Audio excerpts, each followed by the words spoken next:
Hello everyone. कल हमने कुछ तत्वों के नाम और उनकी कुछ प्रॉपर्टीज़ हैं वो हमने लिखी थी और वो मैंने आपके साथ शेयर भी की थी। तो आज हम कुछ आयनों के नाम, उनके प्रतीक हैं, वो मैं आपके साथ शेयर कर रहा हूँ। सबसे पहले तो मैं आपको ये बताना चाहता हूँ भी जिस आयन के ऊपर पॉजिटिव चार्ज दिखाया गया है उसका आप उसकी शोषकता मान सकते हैं। ये हमें फार्मूला बनाने में हेल्प करेगी। जिसके ऊपर पॉजिटिव है उसको हम आगे लिखते हैं और जिसके ऊपर नेगेटिव है वो उसको हम पीछे लिखते हैं जब हम फार्मूले बनाते हैं। तो सबसे पहले तो आप इनको एक बार अपनी नोटबुक में राइट डाउन कर लीजिएगा। जैसा कि मैं आपको दिखा रहा हूँ, आप इनको अपनी नोटबुक में लिख लेना। ये आपके फार्मूला बनाने के काम को बिल्कुल ईजी कर देंगे।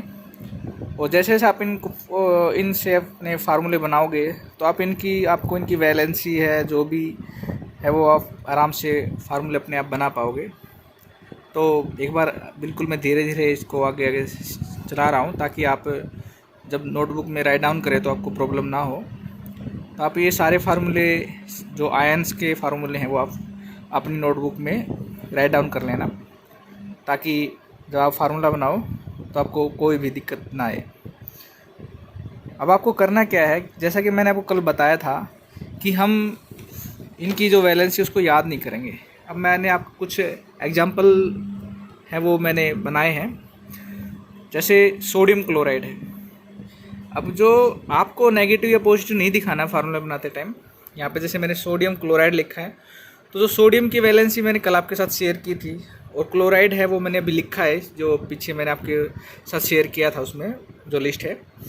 तो अब जैसे सोडियम की वैलेंसी 1 है तो मैंने 1 लिख दिया, क्लोराइड की वैलेंसी 1 है तो मैंने इनको 1 लिख दिया। ऐसे जो नेगेटिव वाला है, जैसे क्लोराइड के ऊपर एक नेगेटिव चार्ज होता है तो मैंने इसको बाद में लिखा है ताकि फार्मूला बनाते समय हमें कोई प्रॉब्लम ना हो। और ये सोडियम क्लोराइड हमारा फार्मूला बन गया ऐसे। इसी तरह सोडियम कार्बोनेट में क्या है, जैसे कि आपने देखा सोडियम की वैलेंसी 1 है, कार्बोनेट की वैलेंसी 2 है, तो हम इनको एक्सचेंज कर देते हैं। वैसे तो ये एक तरीका है फार्मूला बनाने का, इसे फार्मूला बनाने में हमें इजी हो जाता है। अगर मैं इसके पीछे रीजन बताऊं तो वही बात है, भी सोडियम है वो 1 इलेक्ट्रॉन देता है और कार्बोनेट को 2 इलेक्ट्रॉन की रिक्वायरमेंट होती है। तो एक सोडियम तो 1 इलेक्ट्रॉन दे सकता है, तो हमें कितने सोडियम की जरूरत होगी, 2 सोडियम की। तो इसीलिए सोडियम कार्बोनेट का फार्मूला बन गया Na2CO3। लेकिन एक फार्मूला बनाने के लिए हमने ट्रिक मान सकते हो, आप इसको तरीका मान सकते हो भी। हमने इसकी वैलेंसी बना के इसको 2 को, इसके जो चार्ज होता है जितना इसके ऊपर चार्ज होता है उतना ही हम इसकी वैलेंसी मान लेते हैं। वो सोडियम की वैलेंसी मैंने आपको कल लिखवा दी थी, तो आपके साथ शेयर भी की थी। तो इस तरह हम सोडियम कार्बोनेट का फार्मूला बना सकते हैं। फिर है एल्यूमिनियम कार्बोनेट। इस फार्मूले के अंदर क्या है, अभी Al2 है और CO3 है। इसका फार्मूला जो बनेगा वो ये है Al2CO3 के 3। अब यहाँ पे मैंने ब्रैकेट लगा के 3 किया हुआ है। इसका रीज़न ये है क्योंकि अगर मैं CO3 को फिर उसके बाद 3 लिखता हूँ तो वो गलत हो जाएगा।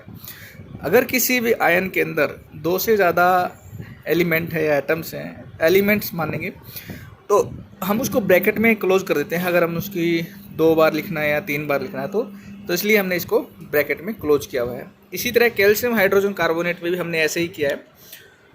फिर सोडियम एथेनोएट।